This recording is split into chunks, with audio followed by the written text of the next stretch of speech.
Alright, I like to do videos on a little of the higher priced items, also items that potentially would have photos showing things on them. This came off of a 1998 Jeep Wrangler TJ. It will work from 97 to 06. There are some subtle differences if you were mounting it to a, let's say, 2000, I think it's 3, but I'll double check on that, or 2003 to 2006 as far as the hood latch is concerned. That only comes into play when you are mounting, let's say, a newer hood from 03 to 06 to a 97 to 02 Grille. If you use a hood from the same era, for instance 97 to 02 hood, then it fits perfectly. As far as the body lines and everything, they're exactly the same. They mount to the fenders exactly the same way, and the radiator support. So this is kind of a helpful video even if you're just looking to see what exactly grills are. So 97 to 02 is a direct fit, 03 to 06 is a direct fit, 97 to 06 will work either with the same hood era or with slight modifications on the hood latch, and I will show you that what I'm talking about here in a second. Other than that, it's an extremely clean front grille. It's a fully assembled grille, meaning that it will come with the headlight and the buckets behind it, and then the chrome bezel or whatever they call that. It's rust-free, straight, no accents, no dents, anything like that. It has a couple scratches on it just from basically being stored in my yard. The little tag on it's got some flaking rust, but to be honest with you, I would pull this off when you mount it on yours, because this has the original ID for the original bin off the other vehicle. And you can pull yours off and rivet it on there. I think that's how, actually it's just on there with a little Phillips, so a lot of times we'll just pull them off, but that's about the only thing that looks a little weird on it.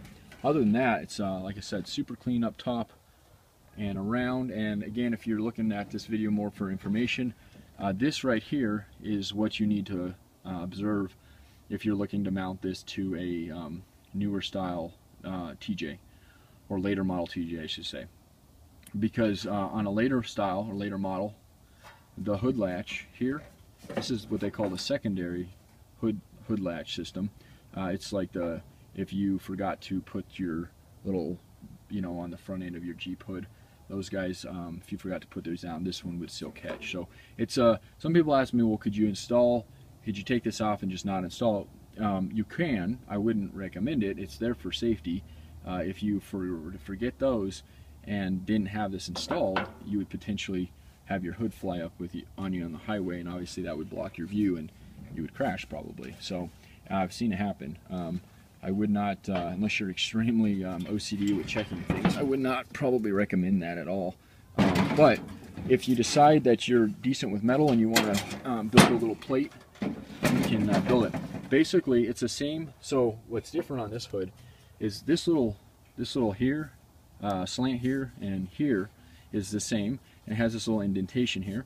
What's different though is it has a hole they've cut out on the newer style Jeeps here, and then the latch, this latch here is not here. It's actually a similar latch, except for it's like a little latch like this guy, like kind of how my finger looks, and it's attached to your hood, and when it closes, it actually latches, and then when you undo it, you just push in from this side, kind of like on a newer style vehicle. So probably why they went to it. This actually is still exactly the same latch that they use on the YJs. So so for that note, if you wanted to put a grill onto a YJ, there's obviously a lot of modifications involved to do that, cutting and trimming wise as far as the fenders go. But this would make it a little bit more easier to do if you decided to go that route, based off a 97 to 02 early model grill. Okay, so everything else is there. Headlights, they come with it. They're not one of those things I guarantee, just because the filaments could very potentially get damaged during shipping, but you can buy these at a hardware store. I would probably just install it and see if they work. More than likely they probably will, but again, the price is not adjusted because it comes with headlights. They're probably 10-15 bucks each if you were to go replace those headlights, which is a wearable item. So I just don't want anybody to get upset because of that happening. I've actually shipped a lot of these, and all of them have arrived with perfectly intact and never damaged, and headlights still working. You got to remember something, that this is a Jeep and these things do bang around, you know, if you're on a trail or something. So being that they get banged around the box shouldn't hurt them, but there is always that potential. Other than that, super clean back here. Little bumpers are still here. I got one more grill to put up, and I'll always try to put up videos when I can on the more expensive items. I was fortunate enough a few weeks ago, it's been about 2 weeks now. You can see all my tailgates and everything. Put this down somewhere. To purchase one of the largest Jeep parts yards in the country, Jeeps Unlimited. So my company, Highline 4x4, is now merging or taking over Jeeps Unlimited as far as the trade name goes, and that location up north. So my little yard here has been great for the past 5 years. I've pulled apart probably 50, 60 Jeeps a year out of here just by myself, working 80 hours a week. And I'm going to do the same thing up there, but I have 3 acres to do it on, and I have parts for all Jeeps now, from the 40s to current model JKs, Liberties, Grand Cherokees, everything, Wagoneers, you name it. We have some pretty cool rare parts and whatnot. So yeah, and then I got another TJ grill I'll post here in a second, obviously not included. It's available separately. If you see anything else laying around here, definitely give me a call, 720-987-8772.